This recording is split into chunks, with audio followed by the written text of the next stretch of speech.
Magandang umaga po. Ah, ano ba ang gusto niyo malaman at narinig niyo lahat ng gusto ko sabihin? Ah, alam niyo yung kampanya ko mula nung simula yung itaguyod ang DDS. Yung DDS po, diplomasya at disiplina sa Senado. Diplomasya at disiplina sa Senado. Meron pa bang diplomasya sa Senado ngayon? Sa palagay niyo lang po. Nakikita niyo ba sa Kongreso, lower house, kahit sa taas? Wala na pong totoong mga statesman sa house at sa both houses.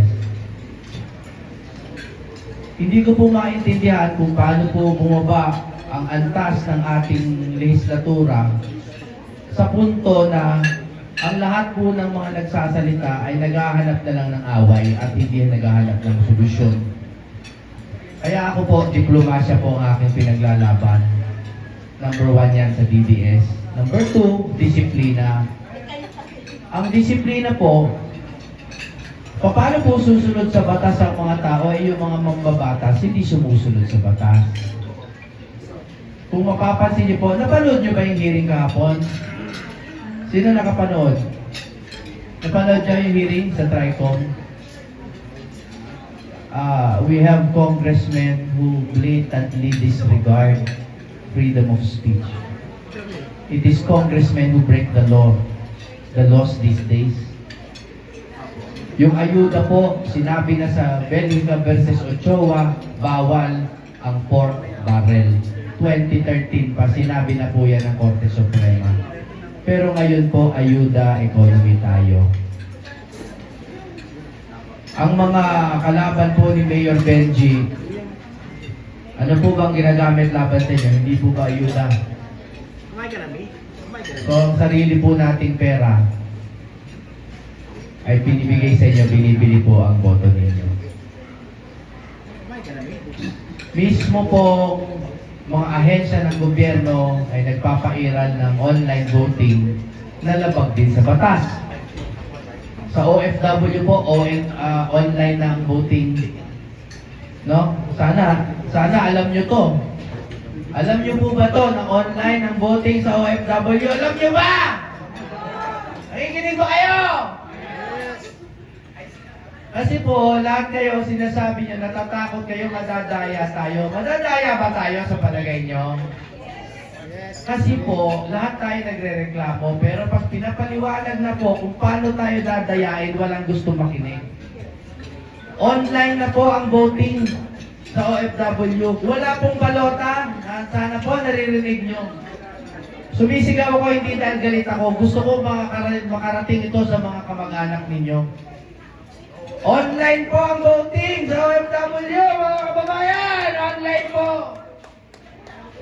Ang botohan okay naman electronic. Pero yung counting, nakalagay po sa Omnibus Election Code, manual yan. Binibilang ng makina, pero merong poll watcher pa rin. Ang poll watcher, dapat ay unimpeded view ng bilangan. Kaya nga may poll watcher. Kung online ang bilang, ba't pa may poll watcher? Ganyan po tayo dadayain, pero wala pong nakikinig. Bakit po? Dahil gutom na kayo. Hindi po yan biro. Dahil gutom na gutom yung bayan, ano pa papakinggan nila sa balita? Gutom na gutom ang mahal ng bigas. Wala na nakikinig sa balita. At alam ko po itong sinasabi ko na to, siguro sa 100 nakikinig, baka 3 lang ang makaunawa, pero sisigaw pa rin ako. Ayusin po natin yung gobyerno. Kung ayaw nyo na po intindihin, mag-PDP laban straight na lang kayo. Para tapos ang usapan. So, i-extend ko lang to dahil nandiyan pa po si Atty. JB Hinlo.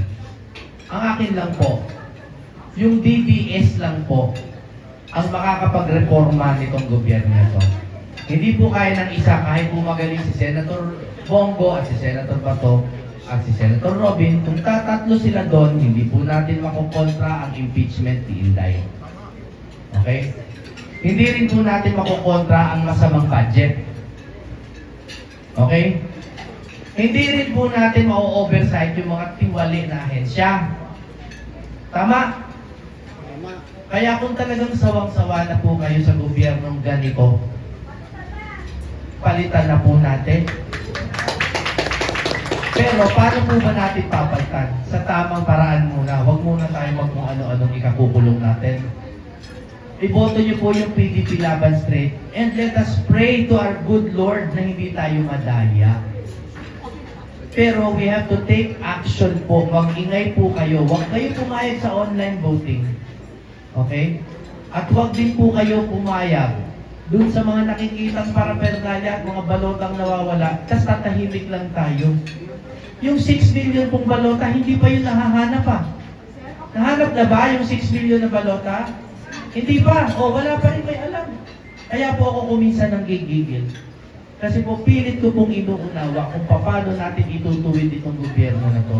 Pero ang tao po, gutom na, wala na pong mahanap na utak para maunawaan pa yung nangyayari sa bayan natin. Kaya nananawagan po ako sa lahat po ng mga nanonood nito, kahit po 2 o 3 lang ang makinig sa akin sa inyo sa 100, magsigawan po tayong sabay-sabay. Baguhin na po natin, at least ang Senado, baguhin na natin.